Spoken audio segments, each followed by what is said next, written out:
Hello student. तो कैसे हो आप लोग? आई होप आप सभी बढ़िया होंगे और अपने एग्जाम की तैयारी कर रहे होंगे। इस वीडियो के अंदर हम बात करेंगे वेक्टर के बारे में कि वेक्टर क्या होता है और वेक्टर के कितने टाइप होते हैं। ठीक है, तो देखो चलो बात करते हैं वेक्टर के बारे में। तो देखो सबसे पहले बात करेंगे वेक्टर क्या होता है और वेक्टर कितने तरह से होते हैं। तो देखो वेक्टर के अंदर दो चीजें होती हैं आपके। पहला होता है कोई चीज वेक्टर है, पहला होता है वेक्टर जिसे हम कहते हैं सदिश, और दूसरा होता है अदिश। अदिश, ठीक है, स्केलर। ये दो चीजें होती हैं। और ये मैं बता दूं कि हम इनको पढ़ क्यों रहे हैं, फिजिक्स के अंदर इनकी जरूरत क्यों पड़ी कि हमें वेक्टर और स्केलर को पढ़ना पड़ा। तो देखो वेक्टर स्केलर को इसलिए पढ़ना पड़ा क्योंकि हमारे फिजिक्स के अंदर क्या होता है कि थ्री थ्री डायमेंशन की चीजें आती हैं जिनके अंदर हम थ्री डी की बातें करते हैं कि एक x direction, y direction, z direction भी आ जाती है। और दूसरी चीज है कि वेक्टर का यूज कर हम किसी भी चीज को अच्छी तरह से समझ सकते हैं और हमें सुविधा होती है उस चीज को अच्छी तरह से समझाने में। इसलिए हम वेक्टर को पढ़ते हैं। क्योंकि कई चीज़ें जब थ्री डी प्रॉब्लम आ जाती है हमारे पास या टू डी भी आती है कई बार, तो उन्हें समझाने के लिए हमें वेक्टर की जरूरत पड़ती है। अब देखो दोनों के बीच अब इनके अंतर देख लेते हैं कि वेक्टर क्या होता है और स्केलर क्या होता है। तो देखो वेक्टर जो होता है उसके अंदर मैग्नीट्यूड होता है प्लस उसकी एक डायरेक्शन होती है। ठीक है, मतलब परिमाण और उसकी दिशा होती है।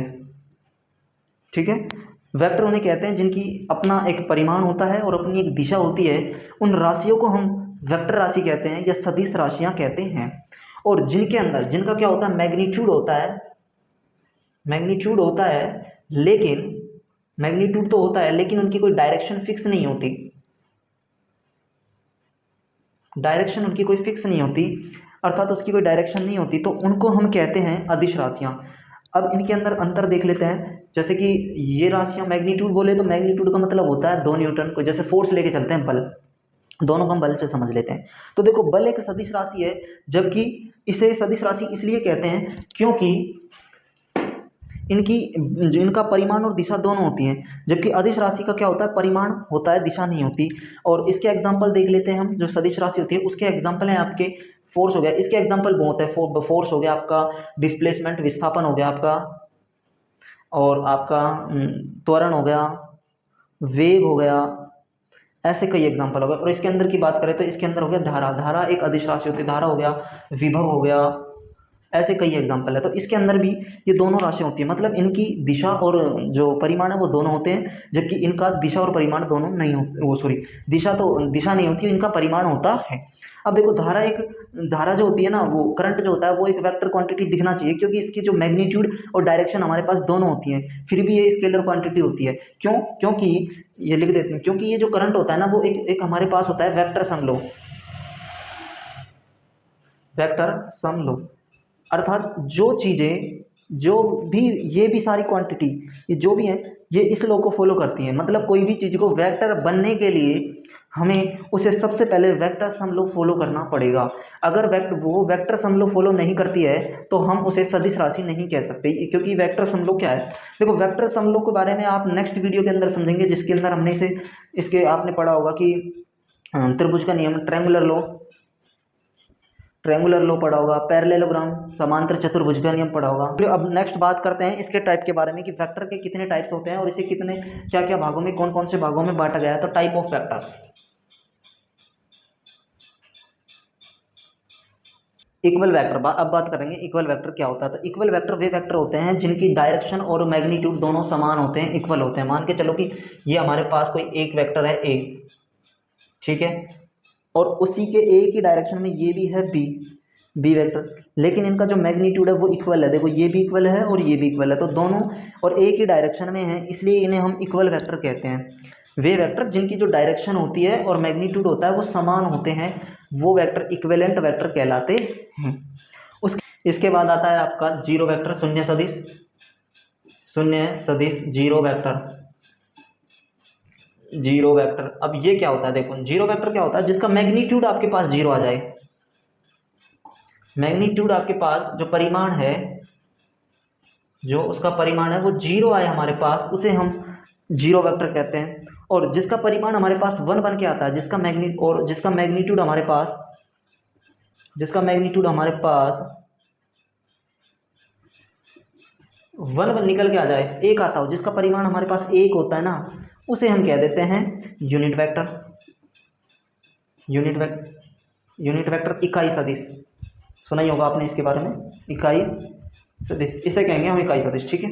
जिसका मैग्नीट्यूड जो होता है, परिमाण वो होता है, वो एक आता है, उसे हम परिमाण सदिश कहते हैं, और जिसका परिमाण जीरो आता है उसे हम क्या कहते हैं, जीरो वेक्टर कहते हैं। तो ये दोनों के बीच डिफरेंस है। इसके बाद हम नेक्स्ट की बात करते हैं। इसके बाद बात करते हैं हम परपेंडिकुलर वेक्टर, लंबवत सदिश। लंबवत सदिश क्या होता है, तो देखो लंबवत सदिश होता है जब भी कोई तीन राशि, मतलब तीन वेक्टर एक दूसरे के 90 डिग्री पर हो, मान लो ये ए वेक्टर होता है और ये बी वेक्टर है आपके पास और ये सी वेक्टर है आपके पास, तो ये तीनों के बीच जो एंगल है ना, इसके और इसके बीच एंगल 90 डिग्री है, इसके और इसके बीच का एंगल 90 डिग्री है, और इसके और इसके बीच का 90 डिग्री है। तो इसको हम कहेंगे परपेंडिकुलर वेक्टर। क्या कहेंगे, परपेंडिकुलर वेक्टर, इसे कहते हैं परपेंडिकुलर वेक्टर। और ये बता दूं कि इसके अंदर वेक्टर को लिखते कैसे हैं और डायरेक्शन कैसे बताते हैं। देखो इसे, इस डायरेक्शन को कहते हैं आई कैप, इस डायरेक्शन को कहते हैं जे कैप, और इस डायरेक्शन को दर्शाते हैं हम के कैप से। मतलब इसे एक्स कह सकते हैं, इसे हम वाई कह सकते हैं, और इसे हम जेड कह सकते हैं। या तो आप जेड बोल लो, जेड डायरेक्शन, या इसे के कैप डायरेक्शन बोल सकते हो, या इसे हम एक्स एक्सिस एक्स डायरेक्शन में बोल सकते हैं, या आई कैप डायरेक्शन में बोल सकते हैं, या हम बोल सकते हैं बी, और या बोल सकते हैं वाई कैप डायरेक्शन।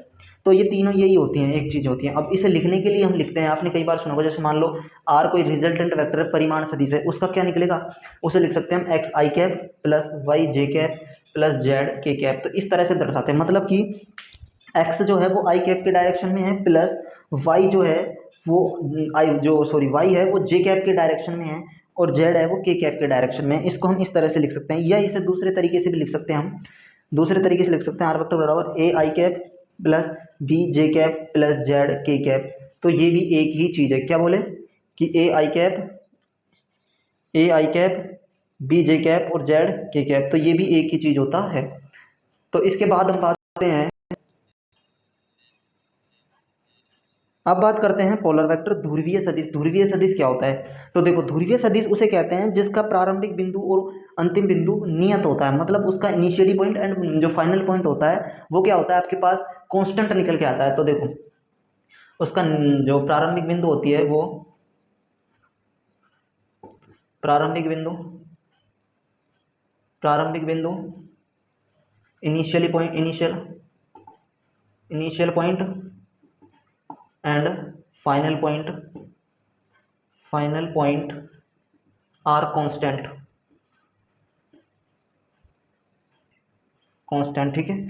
तो उसका इनिशियल पॉइंट, मतलब देखो इनिशियल पॉइंट प्रारंभिक बिंदु, और उसका अंतिम बिंदु होता है नियत होता है। जैसे मान के चलो, जैसे मानो हमने उदाहरण है इसका, आप फोर्स बल लेके चलते हैं, जो बल होता है उसका यहाँ से इसका ये इनिशियल पॉइंट फिक्स है, और यहाँ पर कोई फोर्स लग रहा है, जैसे विस्थापन। देखो विस्थापन का मतलब है यहाँ ले आपने इस गोले के अंदर घूम रहे हो आप, ठीक है। तो क्या होता है आपका, यहाँ से आपने स्टार्ट कर दिया, तो ये इसका प्रारंभिक बिंदु हो गया, ये क्या हो गया, इनिशियल पॉइंट हो गया, प्रारंभिक बिंदु हो गया। और आपने इस गोले को मान के चलो आपने यहाँ पूरा कर लिया, कहाँ करा, यहाँ पर आप पहुँचे, तो इसका ये हो गया फाइनल पॉइंट। तो आप इसका जो विस्थापन क्या होगा, ये होगा। तो इनिशियल पॉइंट और फाइनल पॉइंट फिक्स हो, आगे पीछे ना होता हो, मतलब यहाँ अब देखो इसका ये जो इनिशियल पॉइंट है और फाइनल पॉइंट फिक्स है, ऐसे थोड़ी है कि यहाँ से रख रहा है, यहाँ से रख रहा है, यहाँ गया, नहीं है ना ऐसा। तो इसे कहते हैं हम, इसे ही कहते हैं हम पोलर वेक्टर, ध्रुवीय। और दूसरा हम कहते हैं फोर्स। ले लो, चलो अपने बल आपने यहाँ पाया, ये मान लो कोई आपके पास कोई बॉक्स है, आपने यहाँ पर इसका 4 न्यूटन का फोर्स लगाया, इधर से आपने 4 न्यूटन का लगाया, तो आपका जो इसकी यहाँ से लगा लो, यहाँ आपने 4 न्यूटन का फोर्स लगाया और ये यहाँ आ गया, ठीक है। तो इसने कुछ डिस्प्लेसमेंट यहाँ से कुछ दूरी तय की गई, तो इसका इनिशियल पॉइंट और फाइनल पॉइंट भी फिक्स था। तो इनिशियल और फाइनल पॉइंट क्या होते हैं, बराबर होते हैं, इनका हम मेजर कर सकते हैं, फिक्स मिल जाए हमें, जैसे कि यहाँ पर हमें फिक्स मिल गया ना, इसे आगे पीछे नहीं कर सकते हम, कोई दिक्कत ही नहीं है मापने में। बल में भी हमें कोई दिक्कत नहीं है, ऐसा थोड़ी है कि थोड़ा बल ज़्यादा हो गया, कम हो, भाई 4 न्यूटन का फोर्स लगाया, यहाँ पे 0 न्यूटन का फोर्स लगाया, बराबर आ रहा है। तो इसलिए हम इसे वेक्टर क्वांटिटी पोलर वेक्टर कह सकते हैं। लेकिन हमने बताया था कि जो फोर्स होता है और डिस्प्लेसमेंट जो विस्थापन है, दोनों क्या होता है, वेक्टर होता है, और वो वेक्टर में भी कौन सा, पोलर वेक्टर है ये, ठीक है। तो आई होप आपने सभी वेक्टर के बारे में जान गए होंगे। तो अगर वेक्टर के अंदर कोई भी प्रॉब्लम हो तो प्लीज़ बताएं। और एक चीज़ और बता दूं मैं, जो अब बात करते हैं यूनिट वेक्टर के बारे में कि यूनिट वेक्टर क्या होता है, इकाई सदिश क्या होता है। तो देखो यूनिट वेक्टर उसे कहते हैं जिसका मैग्नीट्यूड जो होता है वो एक आ जाए, उसे हम यूनिट वेक्टर कह सकते हैं। मतलब मैग्नीट्यूड हमारे पास 1 निकल के आता है, तो उसे हम क्या कहते हैं, यूनिट वेक्टर। यूनिट वेक्टर को हम ऐसे लिख सकते हैं कि ए कैप, मतलब इसे ए कैप से डिनोट करते हैं। तो ए कैप बराबर होता है ए वेक्टर अपॉन परिमाण ऑफ ए वेक्टर, क्योंकि किसी भी वेक्टर को दर्शाने के लिए हमें इसकी जरूरत होती है। तो देखो, और मान लीजिए ए कोई वेक्टर होता है, ये मानो हमारे पास ए कोई वेक्टर है, ठीक है, ए कोई क्या है, वेक्टर है। तो अब देखो यहाँ ये किस में, बटे में, तो ऊपर धर जाएगा तो वो मल्टीप्लाई में चल जाएगा। तो मैं इसे लिख सकता हूँ A cap into magnitude of A vector. तो देखो ये जो क्वांटिटी होती है ये हमारे पास मैग्नीट्यूड को बताती है, ये क्या उसको बताती है, ये मैग्नीट्यूड को बताती है, और जो ये क्वांटिटी होती है वो इसके डायरेक्शन को बताती है। किसको बता रही है, डायरेक्शन। तो हमारे पास डायरेक्शन भी है, मैग्नीट्यूड भी है, तो उसे हम क्या कर सकते हैं, वेक्टर कहते हैं, नहीं कहते। तो वो यहीं से ही होता है, उसे हम वेक्टर कहते हैं। तो ए कैप प्लस मैग्नीट्यूड दोनों होता है, तो हम उसे क्या कह सकते हैं, वेक्टर या सदिश राशि कहते हैं। लेकिन जो यूनिट वेक्टर होता है उसमें जो मैग्नीट्यूड होता है 1 हो जाता है, तो अब हम कह सकते हैं उसका मैग्नीट्यूड जो ए कैप है बराबर ए वेक्टर के हो जाता है। मतलब उसका जो वेक्टर सदिश होता है उसकी दिशा इकाई सदिश के बराबर होती है। समझ आया कि मैग्नीट्यूड हमारे पास 1, तो उसे हम इकाई सदिश कहते हैं। तो आई होप आपको वेक्टर के टाइप पता लगा होंगे कि क्या क्या वेक्टर के टाइप्स हैं। और देखो अभी इसके बारे में वेक्टर्स के लॉ हैं जो आपने पढ़े होंगे कि ट्रायंगुलर लॉ, आपने त्रिभुज का नियम पढ़ा होगा, पैरेलल लॉ होता है। तो उसके बारे में हम नेक्स्ट वीडियो के अंदर चर्चा कर लेंगे कि दोनों के अंदर वेक्टर क्या क्या है। और वो एग्जाम की दृष्टि से बहुत ज़्यादा इंपॉर्टेंट है। वो जो लॉ है ना, वो जो जो समांतर लॉ और चतुर समांतर त्रिभुज का नियम और त्रिभुज का नियम बहुत इंपॉर्टेंट है। तो इस वीडियो के अंदर आपको कोई भी प्रॉब्लम आ रही है, कोई चीज़ समझ नहीं आ रही, तो प्लीज़ कमेंट बॉक्स में बताएं। और आई होप आपको इसी तरह वीडियो समझ आई होगी, इसी तरह आपको समझ आया होगा। तो thanks for watching the video and please channel सबको सब्सक्राइब कर लें और अपने दोस्तों को शेयर करें। Thank you.